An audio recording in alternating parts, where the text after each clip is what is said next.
السلام عليكم، كي دايرين؟ لاباس عليكم؟ كنتمنى الفيديو ديال اليوم ينال الاعجاب ديالكم ان شاء الله.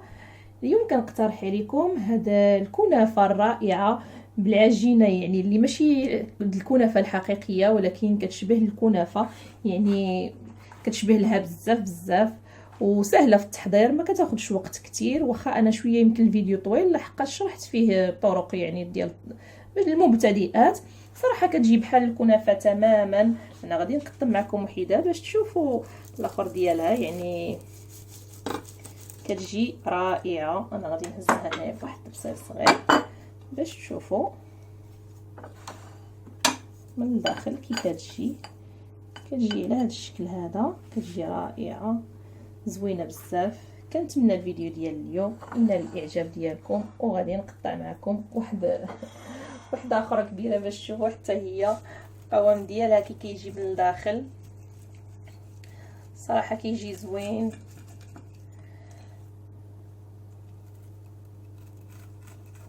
مقرمشه، كتسمعوا يعني ملي كنقطع التقرميشه ديالها اللي يعني الصراحه زوينه.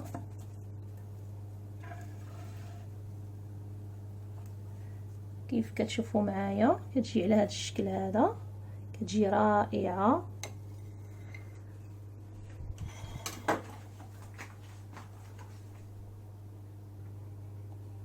كتجي على هذا الشكل، كتجي مقرمشه وكتجي لذيذه بزاف.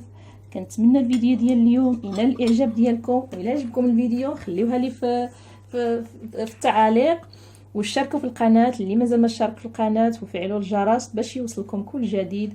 ونتلاقاو ان شاء الله في الطريقه ديال التحضير. والله ديمها نعمه وحفظها من الزوال يا رب العالمين. وكنتمنى كيف ديما نكون خفيفه ظريفه على قلوبكم. نخليكم مع الطريقه ديال التحضير مره اخرى. المهم الطريقه ديال التحضير الكنافه، انا خديت المهم عندي هذه ديال سباغيتي اللي كتخرج هذا بالنسبه اللي كتورق، هذه الوراقه. وعندي هنايا العجين هذا ديال الفيلو، خلاص ديال الفيلو. انا كناخذ هذه اي ماركه المهم تاخديها ماشي مشكل. انا كناخذ هذا ماسه ديال الفيلو هي اللي انا كناخذها. صراحه كتجي بها الكنافه زوينه بزاف.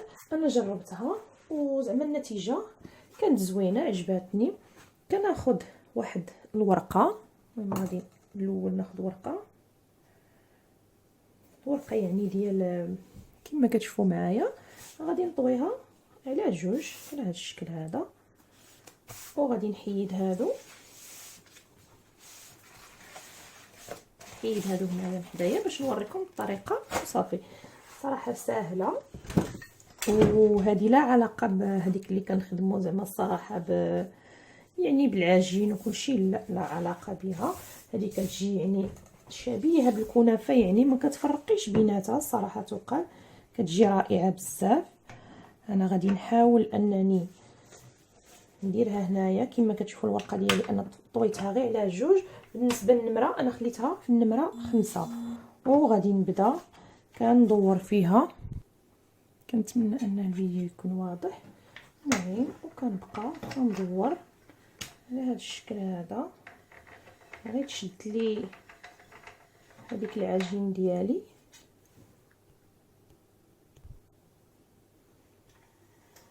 ونبدا كندور هذا، نعاونها هكذا بيدي باش تشدها. يعني غير غادي تشدها غتجيكم سهله. وانا كنلوي على هذا الشكل.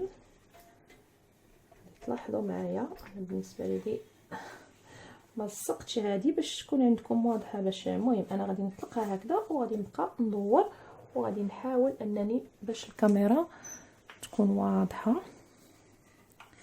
نتمنى انه يكون واضح. كتخرج معايا على هذا الشكل. نحاول ندورها من هنايا باش تشوفوا. كتخرج لي هنا الشكل هذا. صراحه ما كتعذبش نهائيا. انا هنايا خرجت لي بلاصتها، نحاول نردها وما كتعذبش نهائيا. خص غير تكون عندك هاد الوراقه هذه، هانتي كتخرج يعني رقيقه. كندوزها طبعا في الرقيقه كتخرج على هذا الشكل هذا. صراحه زوينه يعني ملي كتيبس وكلشي كتولي بحال الكنافه. انا غادي نديرها في واحد البول هنا حدايا، ندير واحد البول هنايا ونبقى ندير فيه هاد الوريقات ديالي حتى نكملهم. كيف كتشوفوا معايا انا غير كنحطها وهي كتمشي دغيا دغيا، كنقادها غير في المره الاولى على هذا الشكل هذا وصافي. يعني بلا ما تحتاجي حتى واحد انه يعاونك ولا يشد معاك، كتجي ساهله ما كتاخذش معايا وقت نهائيا. كنزيد نوريكم واحده اخرى. بالنسبه للنمره هنايا كي ذكرت يمكن درتها انا دابا راه عندي في 3، يمكن درتها في الاول في 4. المهم على حساب كل واحد والماكينه ديالو، ما عرفتش كل واحد عنده الماكينه ديالو، كاين اللي كتكون بالمقلوب. المهم على هذا الشكل هذا وانا غادي ندوز.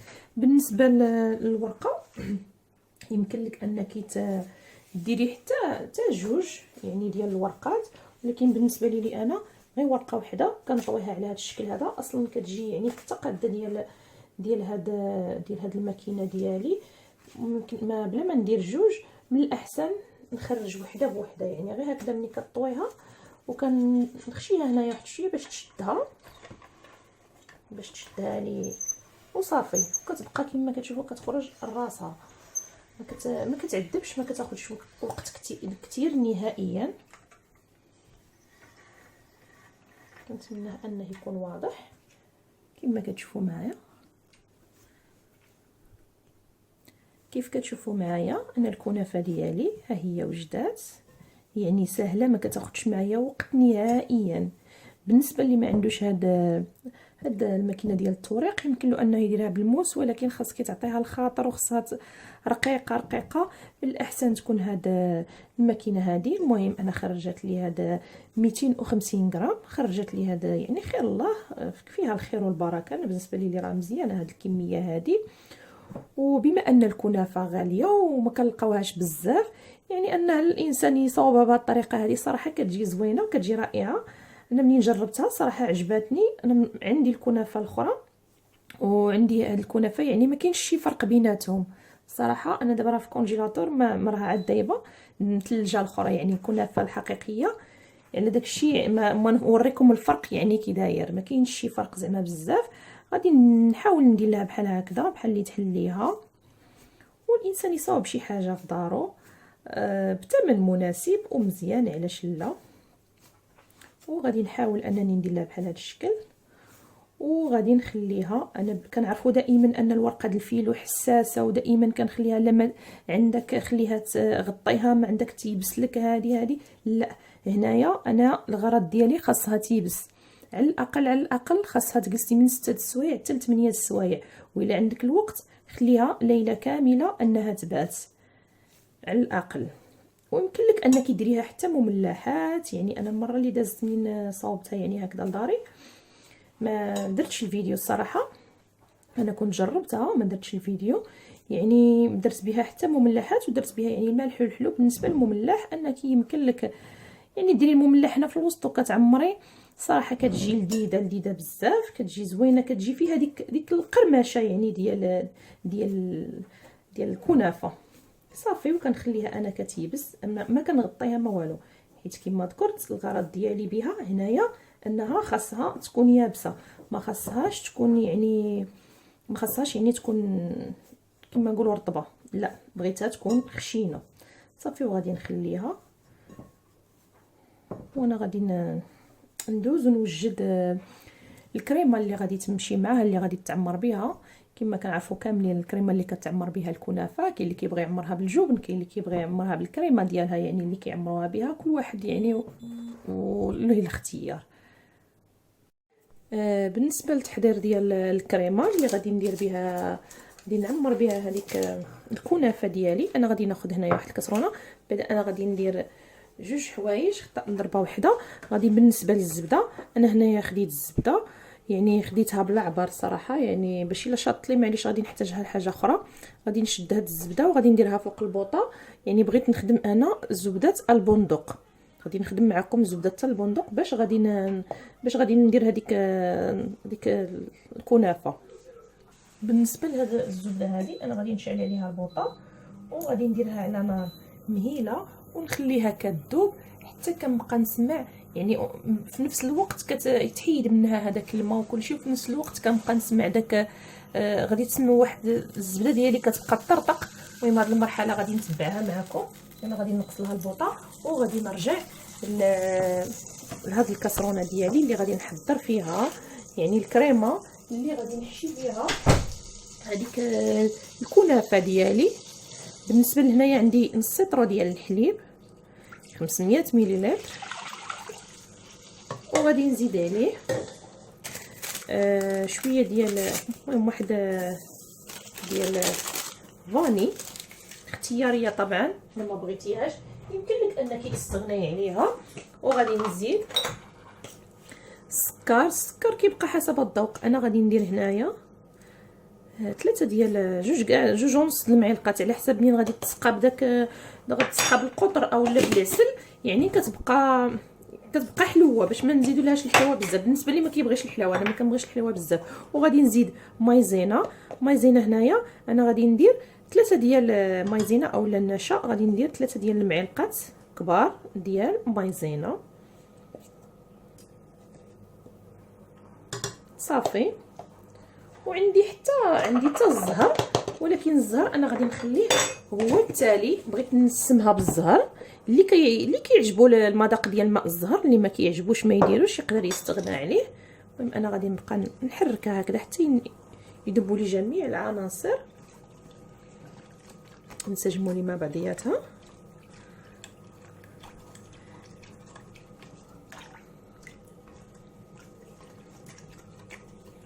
و كنحس بلي صافي. دابا غنديرها فوق البوطه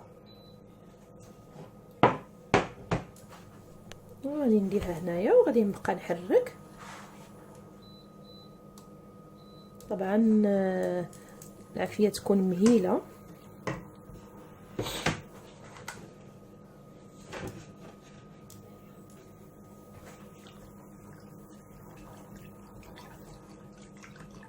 الزبده ديالي هي بدات كذوب، يعني غادي نخدمهم بجوجهم ضربه واحده باش يعني كيبردوا لي ونخليهم على جانب باش نحضر هذيك الكنافه ديالي.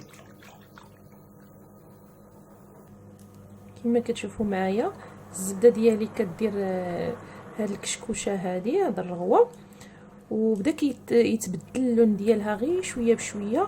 اللون ديالها غادي وكيبقى يولي القهوي، كيعطي داك اللون الذهبي. راها غاديه يعني، ولكن ضروري لانها العافيه كتكون مهيله يعني باش ما كتحرقناش داك الزبده. ويعني غادي نخليها معكم، غادي تتبعوا معايا المراحل ان شاء الله. بالنسبه للكريمه ديالي ها هي وجدات على هذا الشكل هذا. انا غادي نزيد لها هنايا واحد المعلقه ديال ماء الزهر ولا شحال ما بغيتي على حسب الذوق ديالك. انا غادي كيعجبني ماء الزهر، اللي ما كيعجبوش انه هنايا درت على معلقه صافي، معلقه كبيره. بغيتي ديري كتر بغيتي ديري قل ما ديريش كاع، تستغناي عليه ما كاين حتى شي مشكل. صافي كنخلط انا هاد الكريمه ديالي مزيان وغادي نقلبها في واحد البول ديال الزاج ولا شي حاجه في شي حاجه، وغادي نخليها حتى كتبرد وكتماسك معايا مزيان. وغادي نديكم معايا هذيك الزبده ديال البندق كما كتشوفوا معايا، ها هي نشفات تقريبا، حيدات ديك الكشكوشه ويعني ما بقاش فيها الماء. دابا راها ولات صافي ملي كتنشف بالماء يعني هي بدات كدير هذا الحس هذا. مازال ما وصلنا للشيء اللي بغينا، حتى كنبقى كنسمع طق يعني كنسمع ديك الطقطقه، عاد انه اللون ديالها كيتبدل، عاد انه الزبده ديالي كتكون هذيك هي زبده البندق. كما كتشوفوا معايا ها هو يعني تغير اللون ديال الزبده ديالي، يعني رجعات كما نقولوا بهذا الشكل هذا صافي. يعني دابا راه رجعت عندي زبده البندق، ما بقاتش كتسمعوا داك الصوت ديال طق طق طق، يعني ما بقاتش كتسمعوه صافي. انا الزبده ديالي ها هي راه واجده بهذا الشكل هذا، يعني راه رجعت زبده البندق مع ديك الحبيبات اللي فيها. الصراحه كتعطي واحد المذاق رائع، ما تحرقوهاش كيف كان مبتدئه طبعا ما تحرقوهاش، خليوها على نار مهيله وهي كتعطي هذا اللون الذهبي الرائع يعني او البني مع دوك الحبيبات، يعني هما اللي كيعطيو واحد المذاق زوين. وكتحيد منها حتى ديك هذاك الماء اللي يعني كيخليها كيفزق لنا مثلا الورقه ولا شي حاجه وكتبقى مدباله. يعني الزبده دائما ملي كنديروها غير هكذا دايبه كيكون فيها نسبه ديال الماء كثيره يعني كتفزق لنا ديك الورقه، وديك الورقه ما كتبقاش فيها ديك الهشاشه، ما كتبقاش يعني مقرمشه، كتولي مدباله. وعلى هذا الشيء كنستعملوا هاد زبده البندق باش كتعطينا يعني كتعطينا قرمشه وكتعطينا يعني حاجه زوينه صراحه. دابا غادي ندوز. خديت هنايا واحد المول ديال السيليكون، نتوما تقدروا تخدموها فاش ما بغيتو. الكنافه ديالي او العجينه ديال الفيلو ديالي بما انها بايته هنايا انا عندي ليله كامله حتى ولات يعني يبسات، ما بقاتش رطبه كما كانت، يعني انا خليتها في الهواء الطلق ليله كامله ولات يابسه على هذا الشكل. تسمعوا الخشخشه ديالها. دابا انا غادي ناخذ، نحاول نقرب الكاميرا شويه، غادي ناخذ نص ديال هاد الكنافه او لا على حساب باش تعمر لي هاد المول ديالي ديال السيليكون ولا اي مول عندكم تقدروا ديروها فرديه. انا الا شطت لي هنايا غادي ندير فرديه يعني هذا الشكل، وغادي نبقى كنوزعها هنايا، ما غادي نخلي حتى شي بلاصه يعني اللي يعني دايره اللي عريانه. هذا الكنافه هذه غادي ناخذ هنايا واحد الكاس وغادي نحاول نبقى نضغط عليها بهذا الشكل هذا، الشكل واضح، ونبقى نضغط عليها بحال هذا الشكل.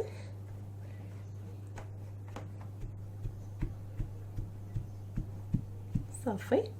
وغادي ناخذ هذيك الزبده ديال البندق كيف ذكرت، وغادي نبقى بهذه الزبده هذه هنايا على هذا الشكل هذا.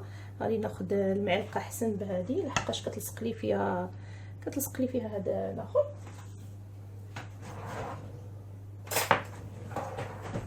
وغادي نبقى نسقي هذا الزبده على هذا الشكل هذا، وانا غادي نبقى ندير هذه الزبده هذه ديالي على هذا الشكل هذا.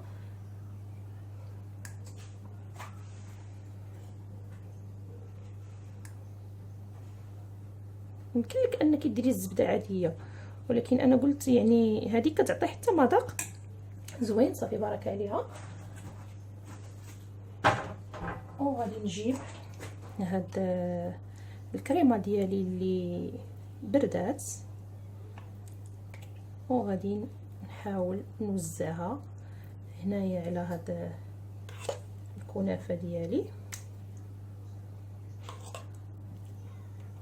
صراحه هاد الطريقه كتجي ناجحه مضمونه زوينه، بما ان الكنافه شي مرات ما كنصيبوهاش، ما يعني ما بزاف المرات كتقلبي عليها ما كتلقايهاش، وزيد على ذلك ان الثمن ديالها مرتفع، يعني الثمن ديال الكنافه مرتفع. وغادي نبقى بهذا الشكل هذا كنحاول نسرح هذا الكريمه ديالي بهذا الشكل طيب شويه. وغادي نزيد الجزء اخر يعني ديال واحد شويه هنايا ديال الكريمه. يعني هاد الكريمه الصراحه ما فيها الماء الزهر وطلع فيها واحد الريحه غزاله، فيها ماء زهر وفيها فاني، عطات واحد الريحه زوينه. غادي نزيد الكميه الاخرى اللي بقات لي هنايا على هذا الشكل هذا.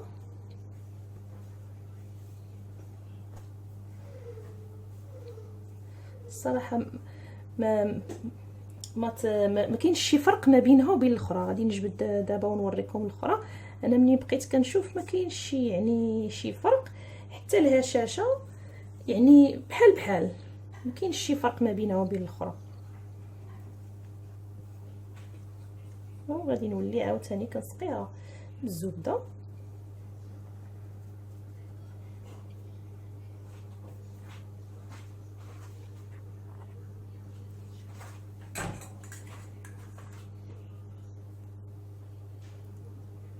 ما تشوفوش هذوك الحبيبات ديال الزبده راهم هما اللي، هذيك هي زبده البندق، هما اللي كيعطيو داك المذاق الزوين. صافي ها هي بلا ما تقادات هنا كلشي. انا غادي ندخلها للفران على مسخن على درجه حراره 180 درجه كلها، هو على حسب الفران ديالو. انا غادي نخليها واحد 20 دقيقه بلا ما تحمرات لي هاد الكنافه ديالي وصافي. واحد الملاحظه، يمكن لك انك هادو دهنيهم بالزبده وتدخليهم للفران وطيبيهم نص طيبه وعاد تخرجيهم. انا بالنسبه لي انا الفران ديالي كيطيب الفوق والتحت، يعني بلا ما نحتاج انني ندير هاد العمليه. الفران ديالي كيطيب الفوق والتحت، يعني كيجي هذاك هو الطياب خطره واحده. ولكن انت يمكن لك انك الا ما عندكش الفران كيطيب الفوق والتحت، الاول طيبيها الطبقه الاولى اللي غادي ترشيها غير بالزبده وتدخليها الفران وغير تحمر واحد شويه، وعاد ديري الكريمه وعاد ديري الكنافه، عاد ديري يعني ديري الطبقه الثانيه والثالثه. انا بالنسبه لي لا، غادي ندير كلشي ضربه واحده، لحقاش يعني عندي الفران ديالي ملي كيطيب الفوق والتحت ما عنديش علاش ندير انا جوج عمليات. انا بغيت نوريكم هنايا هادو راني دخلتهم الفران بالنسبه للمبتدئات، حتى كنت غنديرهم نيشان وقلت لا نوريكم بالنسبه للبنات المبتدئات. يعني هذه راني حمرتها غير واحد شويه في الفران، شويه يعني بحراره طلعت لها ديك التحميره هنايا غير شويه ماشي بزاف، وغادي نعمرهم يعني بحال الاخرين عادي. وغادي ندير الكنافه ديالي يعني على هذا الشكل هذا اللي غادي نحاول انني غادي نقاد بها انا وصافي. وكنخشيها كنديرها في الفران، كندهنها بالزبده كما الاخرى وكنديرها في الفران. انا الاخرى ديالي راها وجدات، ونخليكم مع التكمله ديال الفيديو. الكنافه ديالي ها هي من بعد ما خرجت من الفران راه عاد باقيه سخونه. بالنسبه للسقيان انا ما غاديش نسقيها بالقطر، بما ان يعني الحلاوه بزاف ما كنقدر لهاش. انا ما غاديش نسقيها بالقطر، غادي نسقيها بالعسل. انا عندي هنايا العسل، يعني عسل هذه عندي حره، انا خففتها بشويش ديال الماء ديال الزهر وغادي نسقيها بها على هذا الشكل هذا. يمكن لك انك ديريها بالقطر ولا ديريها بالعسل اللي كتصاوبي في الدار، ولا انا عندي موجوده هذا العسل هذه، غادي نحاول نسقيها بهذا العسل هذه على هذا الشكل هذا. ولكن الاختيار هي الطريقه الصحيحه ديالها انها يديروها بالعسل بالقطر. ولكن انا يعني داك القطر فيه كيكون فيه السكر بزاف، جوج كيسان ديال السكر باش مع الماء، يعني الصراحه كيجي شويه مجهد. بما ان حنايا انا بغيت ندير على هذا الشكل هذا صافي. انا الكنافه ديالي راها الكنافه ديالي كتجي لهذا الشكل هذا. هادو اللي درتهم صغيورين كيجيو على هذا الشكل، كيجيو رائعين. وبالنسبه لهذا الكبيره انا بالنسبه للتزيين كيبقى اختياري، انا زينتها على هذا الشكل هذا. كنتمنى الفيديو ديال اليوم الى الاعجاب ديالكم، والى عجبكم الفيديو خليوها لي في التعاليق ودعموني بالاشتراك ديالكم وخليوا لي لايك، ونتلاقاو في فيديو اخر ان شاء الله.